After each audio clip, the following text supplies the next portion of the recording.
Kita masuk sedikit ke Arsenal, yang kita bahas sedikit kenapa sih mereka sangat kekeh untuk bisa mencoba mendatangkan Morgan Rogers dari Aston Villa ya.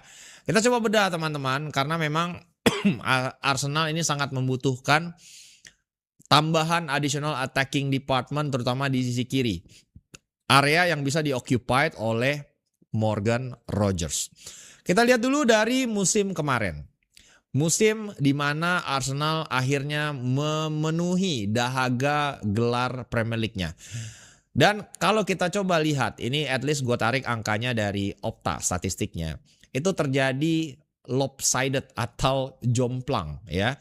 Area serangan Arsenal selama satu musim penuh. Semua lawan-lawan Arsenal tahu pasti mereka akan memfokuskan serangan dari sisi kanan.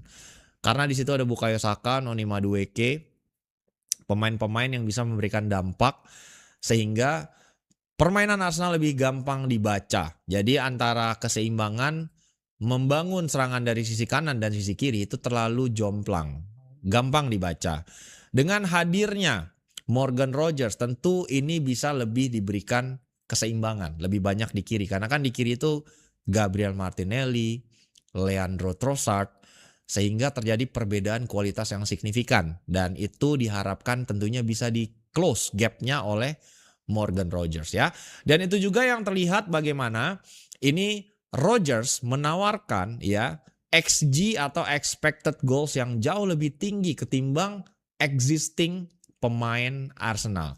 Kalau kita tarik ya di musim lalu, expected goals Morgan Rogers itu jauh melebihi Trossard, Bukayo Saka, dan juga tentunya Gabriel Martinelli. Ya, perbedaannya bahkan sampai 3,2 dengan total jumlah gol yang dia catatkan mencapaikan double digit alias 10 gol. Dan tentu kehadiran Morgan Rogers di sisi kiri akan menjadi upgrade dari Leandro Trossard maupun Gabriel Martinelli.